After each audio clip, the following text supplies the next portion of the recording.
యోహాను రాసిన ప్రకటన గ్రంథము 3వ అధ్యాయము. సార్దీసులో ఉన్న సంఘపు దూతకు ఇలాగు రాయుము.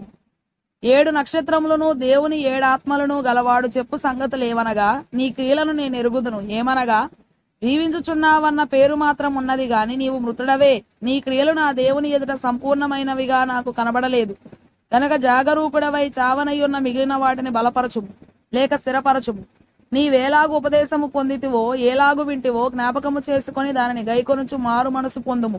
నీవు జాగరూకుడవై ఉండని ఎడల నేను దొంగవలే వచ్చేదను. ఏ గడియను నీ మీదికి వచ్చేదనో నీకు తెలియనే తెలియదు. అయితే తమ వస్త్రములను అపవిత్రపరచుకొనని కొందరు సార్దీసులో నీ వద్ద ఉన్నారు. వారు అర్హులు గనక తెల్లని వస్త్రములు ధరించుకొని నాతో కూడా సంచరించెదరు. జయించువాడు అలాగున తెల్లని వస్త్రములు ధరించుకొనును.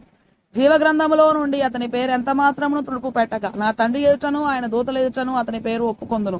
సంఘములతో ఆత్మ చెప్పుచున్న మాట చెవిగలవాడు వినుగాక. ఫిలదెల్ఫియాలో ఉన్న సంఘపు దూతకు ఇలాగు రాయుము. దావీదు తాళపు చెవి కలిగి ఎవడును వేయలేకుండా తీయువాడును, ఎవడును తీయలేకుండా వేయువాడునైన సత్యస్వరూపియగు పరిశుద్ధుడు చెప్పు సంగతులేవనగా, నీ క్రియలను నేను ఎరుగుదును. నీకున్న శక్తి కొంచెమై ఉండినను నీవు నా వాక్యమును గైకొని నా నామము ఎరుగననలేదు.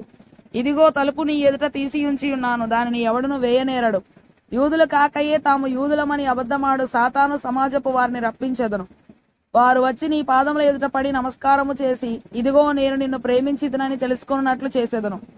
నీవు నా ఓర్పు విషయమైన వాక్యమును గైకొంటివి గనుక భూనివాసులను శోధించుటకు లోకమంతటి మీదికి రాబోవు శోధన కాలములో, మూల భాషలో శోధన గడియలో నేనును నిన్ను కాపాడేదను. నేను త్వరగా వచ్చుచున్నాను. ఎవడును నీ కిరీటమును అపహరింపకుండానట్లు నీకు కలిగిన దానిని గట్టిగా పట్టుకొనుము.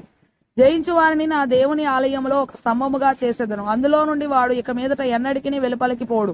మరియు నా దేవుని పేరును, పరలోకములో నా దేవుని యొద్ద నుండి దిగివచ్చుచున్న నూతనమైన యెరూషలేమును, నా దేవుని పట్టణపు పేరును, నా క్రొత్త పేరును వాని మీద రాసేదను. సంఘములతో ఆత్మ చెప్పుచున్న మాట చెవిగలవాడు వినుగాక. లవోదికయలో ఉన్న సంఘపు దూతకు ఇలాగు రాయుము.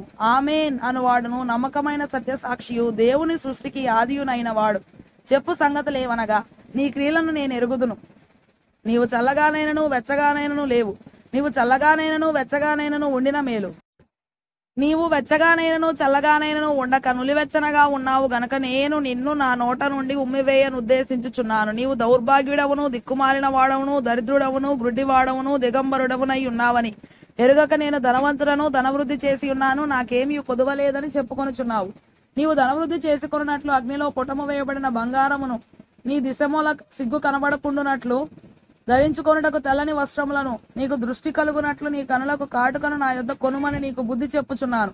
నేను ప్రేమించు వారినందరినీ గద్దించి శిక్షించుచున్నాను గనక నీవు ఆసక్తి కలిగి మారు మనసు పొందుము. ఇదిగో నేను తలుపునొద్ద నిలుచుండి తట్టుచున్నాను. ఎవడైనను నా స్వరము విని తలుపు తీసిన ఎడల నేను అతని యొద్దకు వచ్చి అతనితో నేనును నాతో కూడా అతడును భోజనము చేయుదుము. నేను జయించి నా తండ్రితో కూడా ఆయన సింహాసనమునందు కూర్చుండి ఉన్న ప్రకారము జయించు వారిని నాతో కూడా నా సింహాసనమునందు కూర్చుండనిచ్చెదను.